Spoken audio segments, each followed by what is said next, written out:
Dr. John to bring us back at 7:18 after the hour on this Friday morning. It is July the 24th. Terry McAdams from Mac Tech Solutions in the studio with us. If you got a question for Terry that's tech related or heck, even chicken egg related, I guess at this point. I mean, he's gotten into the chicken business on top of everything else here.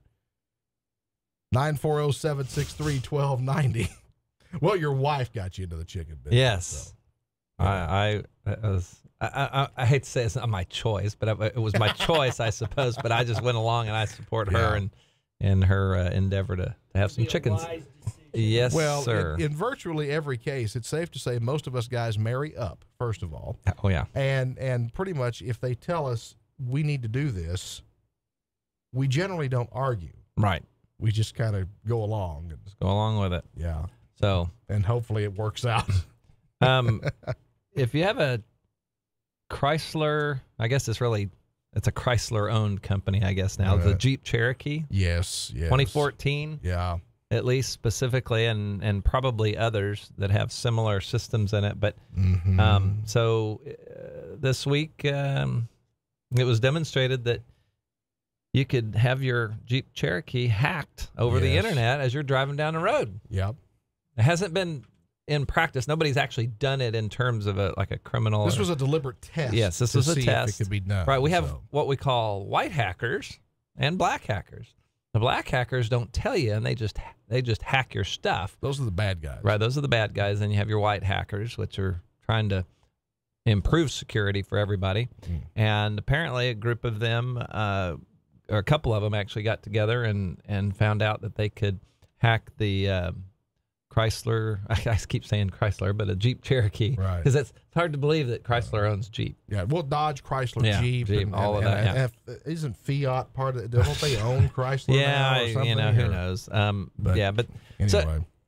So anyway, these infotainment systems that are on these, basically controls the DVD player and the Bluetooth and the stereo and all of that stuff. Right. That's been something that a lot of places have been concerned about initially, but then Chrysler and all the car companies, and not only that, but airlines, the airliner manufacturers, because that's a similar type of system. Yeah. They've been saying, well, okay, yeah, if you got into the infotainment system, well, there's a firewall that keeps you from getting into the rest of the system. There's no way to do it. Well, these guys at least demonstrated that it could be done. Right.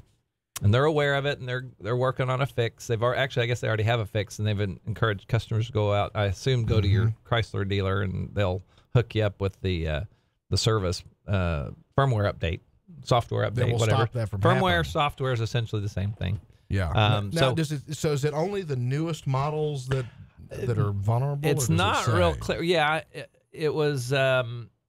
I think anything. First of all, they've already demonstrated in the past that if you have physical access to the car and you can plug in with a certain type of hardware, you could hack a system. Right. But this is the first time it's been demonstrated it could be done over the internet. We're all familiar with OnStar. Yes. Well, Chrysler has their own system that is equivalent to that uses the Sprint network. Right. And so as the cars are going down, that's where they can, basically, we've heard of that. OnStar can shut down the car, like for security, if your car was stolen, that kind of thing, for the cops. Well, that same type of system has been, like I said, in this test, they were able to hack in all the way through and be able to affect brakes. Right. Basically your engine, everything. Yeah. Just I say the major systems anyway. And we know we've seen LoJack's one of these car security systems that's been out for years and years now, and they've been able to do that for a while using kind of the same principle that OnStar and these other things use. But we've talked about this before too. By the way, Terry McAdams, Mac Tech Solutions, with us in the studio. 940-763-1290 is the number if you got a question.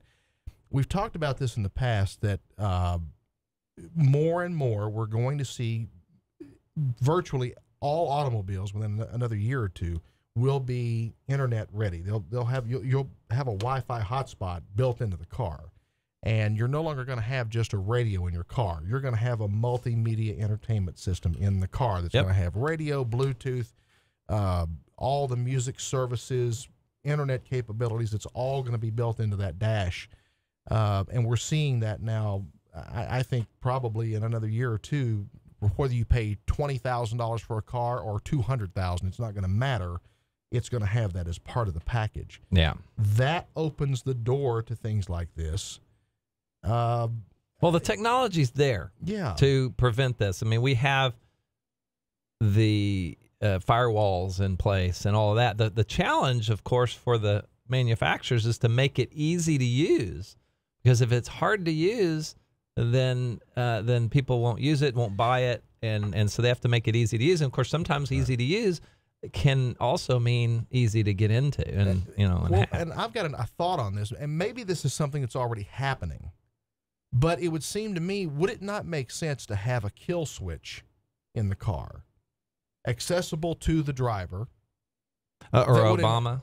Well, yeah, but that would enable you to turn off Wi-Fi and internet capabilities to the car while you're driving, as just a safety blanket, of sorts. If you just want to turn that off and disable that. Well, the problem is then in my house, if I unplug my modem, right, my wireless network, no one can get into my computer.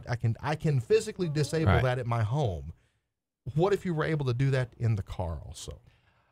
I don't have any experience with these systems personally, because mine is Bluetooth, but it doesn't have internet access. But I would think that would just sort of make the whole thing useless at that point, because then you wouldn't be able to do it. So I don't think that you probably can turn it off or whatever. I don't know. That would be a good idea, I suppose, but like I said, it makes it useless.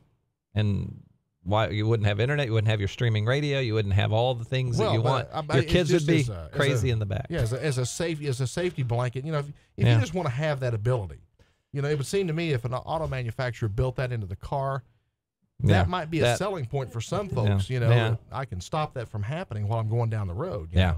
But that's pretty frightening stuff. MacTech Solutions here in Parker Square, open Monday through Saturday, 6 days a week. They're there for you. You're an authorized service center for the iPhone.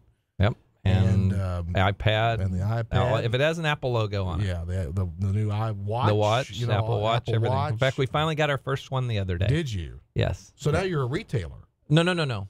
I'm sorry, first service request. Okay. Yes. Are you ever going to be a retailer for that? We're hoping. We're just waiting on Apple to do something where we will do it as soon as they allow us to. So. Yeah, there you go. Apple's the only one right now. They're not selling through Best Buy or anything. Wheels turn a bit slow sometimes. But anyway, if people want to reach out to you, how do they get a hold of you? Where do they find you? Of course, 767-6227, the old-fashioned way, I guess. Yeah.